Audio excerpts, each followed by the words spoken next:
Hello guys, welcome to calculus class. This time, I'll go over this non-calculus session again. And this time I will try to make it short. So let's do question number 1. So do you see antiderivative of x squared over 4? So first, let me take out this 1 over 4 because who needs 4? And when you antiderive it, I forgot about the x, but yeah, remember plus 1 divided by 3, right? So it's going to be 1 over 4 times x to the third power over 3 plus c. And when you multiply the denominator, it's going to be x to the third power. 4 times 3 is going to be 12 plus c. That's simple and easy. So its answer is going to be B. And question number 2, it says, which of the following equation is the line tangent to this one? So as I said, this one you have two options. Either you're going to use point slope formula or y equals mx plus b. But let's look at this. X is equal to, that's x1, but we don't know y value. So y1 is, you plug this one in, cosine of pi over 2. And cosine of pi over 2 is equal to 0. Because as you can see, that's the pi over 2. And that's going to be, 0, comma 1. And cosine is the 1, okay? So we got the x1, we got the y1, but we don't know the slope yet. So let's find slope. Slope is the first derivative. So if you derive cosine x, that's going to be negative sine x. And if you plug in pi over 2, again, this one is a sine. That's a cosine. So this is going to be equal to negative 1. So slope is equal to negative 1. So now you have an option. Number 1, you can use y minus y1 equals mx minus x1, which I prefer. So it's going to y minus y1 is equal to 0. We got it here.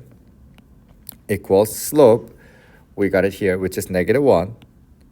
X minus x1 is pi over 2 here. So it's going to be y equals, if you distribute, you get negative x. If you distribute, negative times negative become positive pi over 2. So that's what you get. Or, let me use another color. You can see y equals mx plus b. And we already got the y value, which is 0. So it's at 0 equals, slope is negative 1 times, we know x, pi over 2 plus b. So it's the same thing as a 0 equals negative pi over 2 plus b. So b is equal to pi over 2. So let's plug this one in. Y equals, slope is negative 1, x plus pi over 2. Still, you're going to get the same answer. Okay. So I'm not going to circle answer from now on, I believe, because unless I absolutely have to, because I want you guys to pay attention to the video instead of just copying. Now let's do question number 3 here. So this one is a chain rule. When you drive it, it's simple. Like let's say you have a 2x squared. When you drive it, you make it, this one is like 4x, like that, right?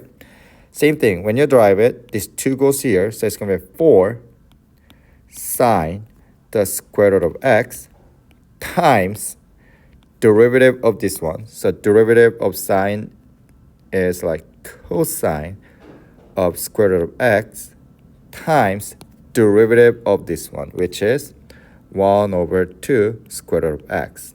I hope you remember this portion. So when you simplify this one is same thing as a 4 times sine square root of x times cosine square root of x over 2 square root of x. I just put this one on the top. And if you simplify it, this one, that becomes 2. So it's going to be 2 sine square root of x cosine square root of x over square root of x. You can clearly tell which one is the answer. So let's do question number 4. This one is simple. You can clearly tell this one is like, this one looks ugly. So most likely you will have to use u substitution. So let u equals x to the third power plus 3x minus 5. So du is equal to 3x squared plus 3 dx. Now, as you can see, do you see this one does not match? But if you have factor out 3, that's going to match. But before that, let me rewrite it. Du over 3x squared plus 3 equals dx. I'm just dividing by this one to leave this one alone. And here, if I rewrite it nicely, it's going to be du over 3x squared plus 1 equals dx. So what I have to do after this is very simple. Let me rewrite it. So it's going to antiderivative of x squared plus 1 over, this one is going to be u to the third power, because I'm just replacing this one with this one. And then dx, I'm going to replace it with this, times du over 3 times x squared plus 1, right? So let's do it. I'm going to cross this one out, and I'm going to move 3 outside of this antiderivative. So it's going to be same thing as 1 over 3 antiderivative of, let me put u to the negative third power times du, because I do not want to write 1 over u to the third power. This is same thing as u to the negative 3 power, okay?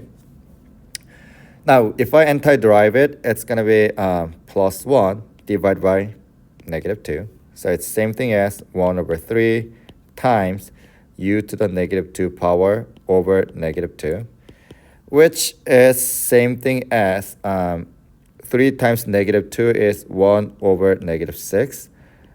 And since it's a u to the negative 2 power, this is same thing as 1 over u squared. So I'm going to make it as 1 over u squared. And 1 over negative 6 times, let me rewrite it, u is equal to this. So I'm going to put 1 over, what was it? X to the third power plus 3x minus 5 squared. So it's going to be this. Or you can even write like this, negative 6 x to the third power plus 3x minus 5 squared. So, plus a. So you can kind of tell which one of this one is going to be the answer. It's very simple, okay? So that was question number 4. Now let's try question number 5. Question says the function f gives by like this one, and which interval of the graph is concave up. So the concave up is the concavity is based on a second derivative. So something that has second derivative should be greater than 0, then that's a concave up. So this one is first, you have to derive it twice. So first derivative is going to be 12x squared minus 4x to the third power. And second derivative is 24x minus 12x squared. And you have to set this one equal to 0. So let's, I'm going to relocate it. So let me switch order. So it's negative 12x squared plus 24x equals 0. If I factor out negative 12, I will get x minus 2 equals 0. So you can tell it's going to be x equals 0, x equals positive 2, because that's what it is here, right? This one is for 0, this one is for positive 2. Now, what you have to do is, from now on, you have to make a graph here.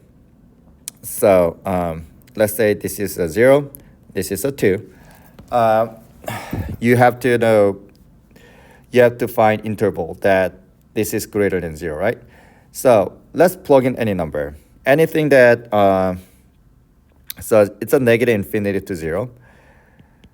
I'm going to choose any number here. So let me choose negative 1. If I plug in negative 1 here, let's see. If I plug in negative 1, it's going to be positive 12. So it's going to be positive times negative 1 is going to be, what is it called? Negative 1 minus 2 is what? Negative 3. So it's going to be negative. So positive times negative is negative. So this one does not work. So negative comma to infinity to comma 0 doesn't work. So this doesn't work. Negative infinity does not work, so that doesn't work. Now let's choose any number between 0 and 2. Let me choose 1. if I plug in 1 here, let me use another color, maybe purple. Let me choose 1. Negative 12 times 1 is going to be negative 12, so it's going to be negative. Negative 1, positive 1 minus 2 is negative 1, so still negative. And negative times negative is positive. Do you see what I'm doing? I'm just putting like numbers. So this one worked. 0 to 2 is going to be the solution, so I already got the answer. But let's just in case, let's try this one, 3. So if I plug in 3 here, let me use another color, 3. If I plug in 3 here, that's going to be negative 36, because negative 12 times 3 is negative 36, so it's going to be negative. 3 minus 2 is the positive, and negative times positive is negative, so that does not work. So only this portion is going to be the answer, so it's going to be C. Okay, that's going to be only that is positive, because this one we also got negative, this one we got negative, this one we got positive. Okay. Let me do one more question, and I'm pretty sure that's pretty much it for this video. We got this beautiful looking thing, and we want to find first derivative of this one. So this one is going to can be a little bit long. So it's a x, this is y, and yeah, that's about it. So if I do first derivative here, if I do it, it's going to be 1 plus first derivative of this one is going to be y, because times y to the negative, what am I doing? So you move this one, that's going to disappear, so it's a y to the negative 2/3, because you're going to do minus 1, times dy dx equals, when you do this one, that's going to be dy dx. If you don't know where I got this one from, just letting you know, 3y to the 1/3 power, when you do it, you move it, that becomes 1, but minus 1, that's y to the negative 2/3 power, okay? Now let's do one by one. Now I have to solve for dy dx, so I'm going to make it as, I will move this one to the other side, so it's going to be 1 equals dy dx, so positive is negative, so minus y to the negative 2/3 power dy dx. So we have a dy dx in one side, so I'm going to factor this one out. So I'm going to have 1 equals dy dx. I factored this one out, so I have 1 minus y to the negative 2/3 power. I can just put this one into the bottom right away, but let me plug this number in right now, because that's going to be easier. I don't have any x to plug into, so 2, I'm not going to use it, but I can plug in 8 right away. So it's going to be 1 equals dy dx 1 minus 8 to the negative 2/3 power. Okay, so let's do what 8 to the negative 2/3 power is. Let's make a side note.